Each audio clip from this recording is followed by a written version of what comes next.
What's going on, folks? It's your main man, Rick the Dawn. Hey, so welcome. We are going to talk about episode 2. You found the hidden immunity idol. Now what? What are you going to do with it?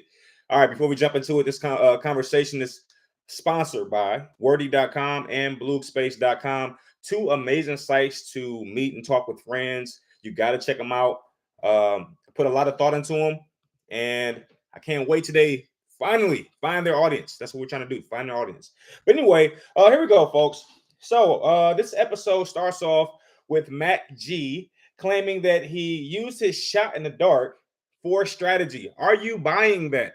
If you watched the last episode, you saw some craziness take place at the tribal council, and according to Matt G, this was all strategy. He had it planned from the beginning. Are you buying that?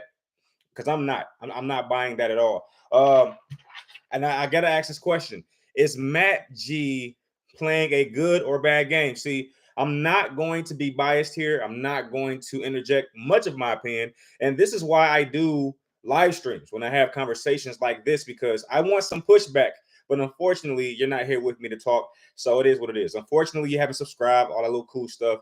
It is what it is. But hey, we can still have this conversation. Is Matt G playing a good game? Okay, is he playing a good game? Is he somebody who you like? For me, I'm still split in the middle. I'm not 100% sure that I'm on board with what Matt G is selling. He did an amazing job in today's, or I should say, this week's challenge. Episode two's challenge was pretty awesome. He showed out, and it turns out he has a contraption that's similar to the game that was played in episode 2 in his backyard. So you can't knock the guy.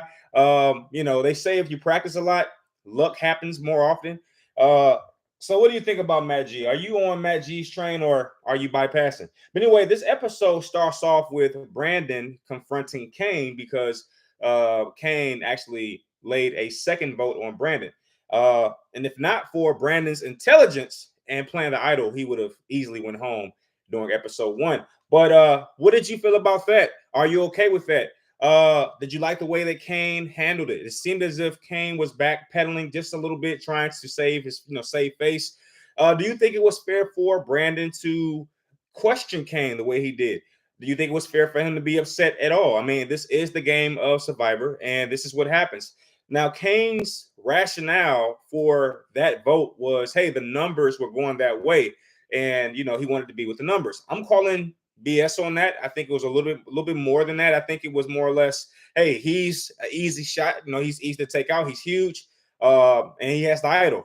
Let's flush it. I think that was the real reason for Kane's vote that way. So what do you think about that? And this episode kind of gives us a sneak peek, or at least the budding, blossoming romance between Matt B and Franny. Are you team Matt B and Franny? Because I'm not. Moving along. All right. I'm just kidding. But no, they're just two sweet people. And we did hear about Matt B having some aftershock from a relationship that he was in just before coming on to the show. And we've all been there. Everybody's been through a rough breakup with someone that we were in love with. But I do appreciate the fact that he was so open and candid about it. I do also think that him and Franny make a absolutely beautiful couple. So this might be something that we'll hear about for years to come, because I don't see a scenario where these two individuals don't go forward and blossom. I just feel like they are just two sweethearts. You can't really get anyone as nice as these two people. I'm gonna be honest with you. I'm a good reader of character, and I really think Matt B is a nice person. I think he's very, very a very nice individual. And I think the same about Franny. But moving along, next we get to the challenge, and can we just give a little shout out to the creators of the Survivor games? This was a immunity challenge / reward challenge. First place received a lot of fishing gear. Second place received some fishing gear, and then third place had a first class date with Jeff at Tribal Council. And just looking at this contraption, like just looking at this competition, it was absolutely riddled with it was just spectacular. That you had a pulley machine. You had levers that came out when you pulled the bridge a certain way. You had to flip the. I'm like, gosh, who created this? And how much are they making on an annual basis? It was just amazing to see. But anyway, I do want to talk about Carol now. Where are you when it comes to Carol? Let's have a conversation. Okay, I said this before that Carol, I don't know if she realizes it or not, but she's certainly on the autism spectrum. And I say that jokingly because I have my child has autism, so I can just recognize the signals and the signs. And she doesn't divulge that information, but I'm willing to bet a pretty penny on it. But where do you stand with Carol? Are you team Carol? Is she driving you insane? And I'm going to just be the first one to say I have grown. This wasn't my initial opinion, but I have grown to freaking love this chick. Okay, like I think episode 1, I was like, I can't stand this lady. She's just too much. But man, she is entertaining.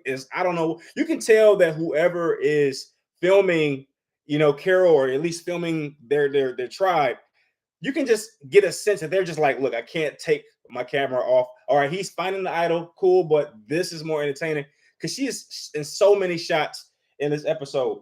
But anyway, Carolyn goes off. Well, actually, let me start off with Danny. Danny finds the key for the Green Tribe. And what did you think about Danny finding the key? How do you think he handled that particular situation? He finds it and he decides to keep it unto himself. All right. And I want to be the first one to say that I really appreciated Danny's candor. I appreciated the way that he handled finding the idol. He did an amazing job with fixing things back the way that it looked before he touched it. And here lies the question that is guiding this episode. You just found the hidden, or I should say the key in this case. You just found the key to the hidden immunity idol. And what do you do now? Now, what do you do? This season has made some very amazing decisions as it relates to the immunity idol, a hidden immunity idol. A lot of very grand decisions, first time decisions. First off, you have to find a key. That's something new. We haven't really seen that in past survivors. And very boldly, they place the hidden immunity idol in the open. So it's like, is it still a hidden immunity idol? Technically, yes, it is, because you don't really know, or they don't really know that that's what it is. They just kind of see a bag. But what I really liked about the season is that you have to find a key, and then you have to do a lot of timing in order to get to the cage and unlock the cage, and then open the bag, and then see what's in the bag, and make a decision right then and there whether or not you want to put the bag back, or if you want to leave one of your fake. It's just a lot of dynamics as it relates to this season's hidden immunity idol, and I really, really enjoy this whole process. And I was thinking as I was watching Danny, and I have to say, Danny really played it very, very well. He finds the key, and then he keeps the news to himself.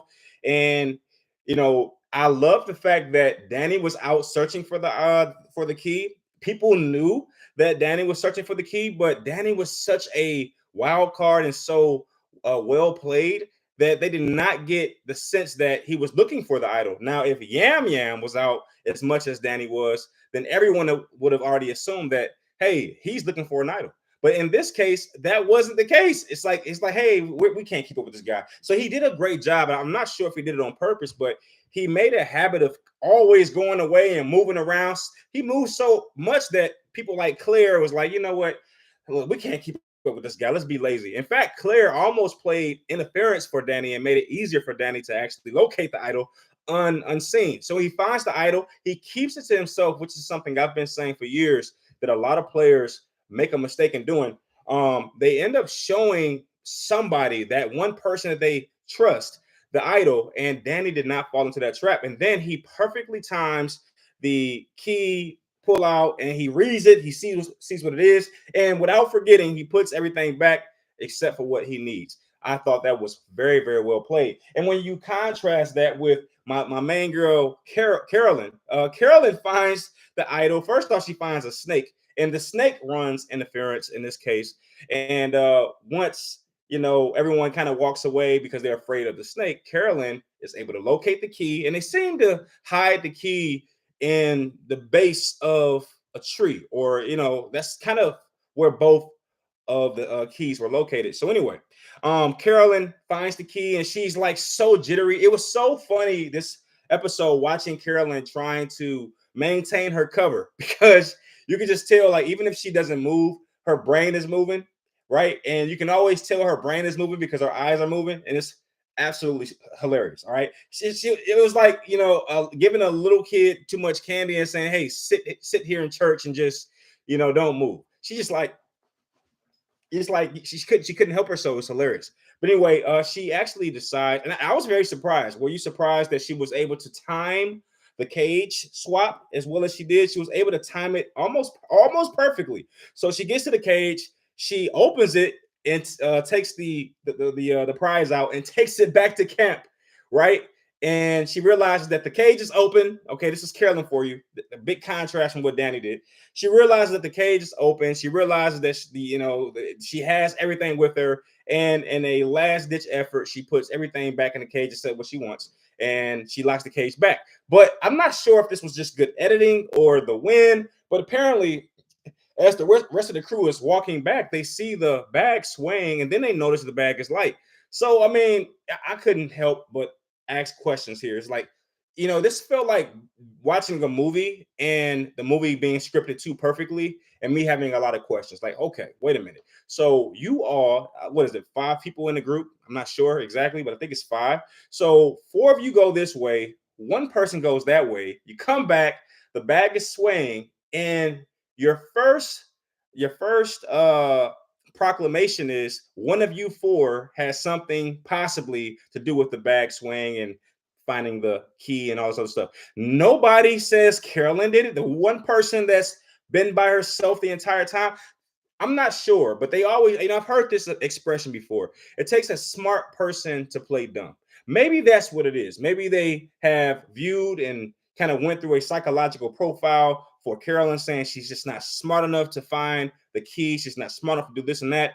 When in reality, she probably is, right? So no one even Carson, the guy who I have pegged to win this thing, and now I'm not sure I really feel that way. Watching Carson in episode 2 was cringe for me. He came across as very narcissistic, and he came across as somebody who has already won the game without having even played anything or done anything or won anything.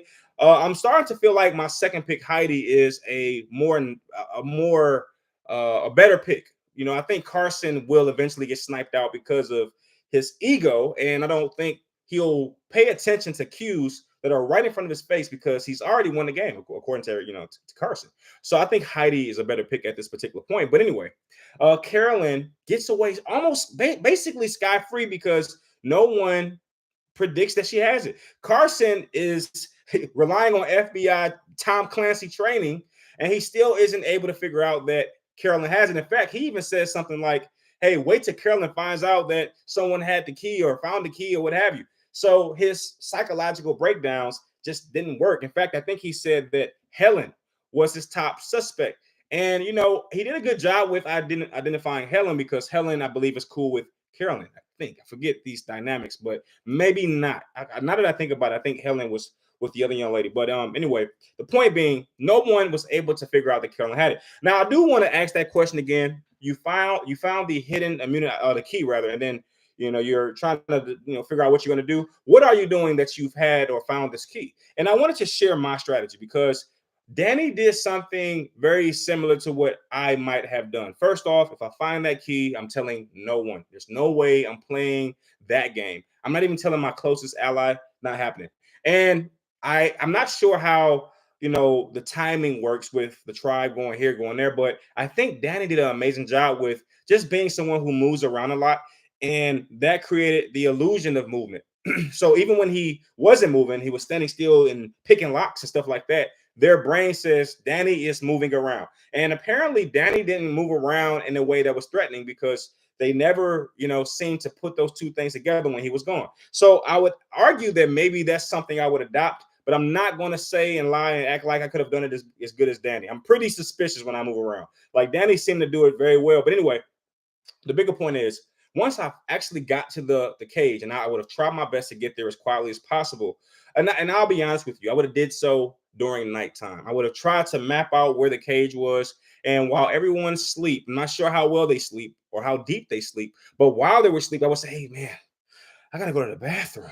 I would have went to the bathroom, aka the cage. I would have found the cage, opened the cage, and this is where the trouble would probably start in this particular scenario because it's dark. You can't really see anything. So anyway, I would have probably reached inside the bag, grabbed everything I needed, locked the cage back, went away. Then once I read the napkin thing, whatever the rules, I would have said, okay, it's time to play ball. I would have kept the real immunity idol, and I would have put the fake one back, and I would have put the note. No, I would have kept the note. I would have probably kept the note because it says one of them is fake. So I would have kept the note, put the immunity idol back, and I would have re-hid the key. And I would have steered one of the players to finding that particular key and say, hey, so what you going to do? And I would have put the pressure on them to try to conceal the key and try to conceal this and that. I would have totally went that direction. Kept the real idol, replaced the key throughout the wilderness, stirred somebody to it, had them find the fake idol, and then ride off into the sunset with my mouth shut. Yeah, it was pretty good. Yeah, that's what I would have did. So the question is now in the comment section, sound off. What would you have done had you found the hidden immunity idol key or the idol itself? I would like to know. Anyway, back to the reward immunity challenge. It was very impressive. If you don't do anything, go check out the reward immunity challenge. It was absolutely stunning. And as an artist and someone who really appreciates architecture and engineering and all that kind of stuff, I really appreciated what I saw. Looks really good. Now, Matt G, I said earlier that Matt G might be playing a game that could be looked at as delusional. He seems to be someone who, he's playing that role. We all know that one guy on Survivor that always says the right things, that wear a man bun. We've seen it so many times. It's like these archetypes never change. However, I have to give Matt G some props because he absolutely knocked this one out the park. He did an amazing job, so much so that he was able to bring Team Orange to first place. And as I've already stated, Matt G apparently has this contraption in his backyard. Another player who admitted to having something similar to this is Carson. And we saw that he used 3D printing to print out these small and miniature versions of the games. And I have to say, I love it. And that level of dedication is why I probably won't ever touch a Survivor Island because I just don't have that level of dedication. If anything, I would play Big Brother because I like Big Brother a little bit more. But nevertheless, I thought that was very impressive. Next, Team Green went second place because Josh, who is absolutely ripped. Listen, I got to get just looking at his pecs makes me just want to go work out. Okay, my wife cannot watch Survivor with me at all. Anyway, Matt G, is he the favorite to win? Now, obviously, if you watched episode 1 and you're watching episode 2, thank you first off. And now I'll say that again. My first pick is Carson. I feel a little uneasy about that pick this time around. And my second pick is Heidi. Heidi did an amazing job this episode, just staying in the background, not shining too much. But anyway, I can't ignore the obvious. Matt G, he has that winner's aura. Now, that's going to probably get him sniped out later in the game. However, I have to say that I see it is there. And he showed it for all to see, okay, by winning this challenge. So is Matt G the person to beat? He's kind of like Carla from season 43. Like Carla was heads and shoulders above everybody. And eventually, once the game got more competitive, she got knocked out the game. But anyway, we get to tribal council. There's a lot of deliberation, a lot of misdirection, and we ultimately see Helen bite the bullet. So Helen is voted out. How do you feel about that? Are you sad about Helen's departure? We saw a lot go on. How impressive was it that Carolyn did not use the idol? I think that's going to definitely turn back around and help her. Okay, but anyway, Helen Lee is the player who bit the dust this time around.